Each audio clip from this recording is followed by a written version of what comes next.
Post office అతనైతే post అనేసి వస్తూ ఉంటాడు. దాంతో ఇక కన్న బయటకొచ్చేసరికి ఇది మహాలక్ష్మి కోసం వచ్చిందండి అని చెప్తూ ఉంటాడు. అవునా అనేసి మహాలక్ష్మిని పిలుస్తూ ఉంటాడు. ఈ మహాలక్ష్మి పోస్ట్ తీసుకొని ఓపెన్ చేస్తూ ఉంటుంది. అది ఆధార్ కార్డు. నా ఆధార్ కార్డా? ఎవరు అప్లై చేశారని చూసేసరికి అందులో చక్రి అని తన భార్య మొత్తం అంతా మారి ఉంటుంది. దాంతో ఒక్కసారిగా ఇదంతా చక్రియే చేశాడని కోపం వస్తూ ఉంటుంది. దాంతో ఇక చక్రినైతే కట్టేస్తూ ఉంటుంది.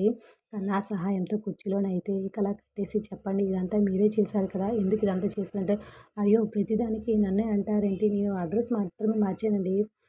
భర్త ప్లేస్‌లో నా పేరైతే అసలు రాయలేదని అమాయకంగా చెప్తూ ఉంటాడు. ఛ! ఇదంతా మీరే చేస్తారు నాకు తెలుసు అనేసి కర్ర పట్టుకొని కాసేపు బెదిరించి ఇదంతా ఎందుకిలా చేస్తున్నారు మీరు అనేసి ఇరిటేటింగ్‌గా ఫీల్ అవుతూ అక్కడి నుండైతే మహాలక్ష్మి వెళ్ళిపోతూ ఉంటుంది. కట్లంతా విప్పిన తర్వాత చక్రితో ఇలా మాట్లాడుతూ ఉంటుంది.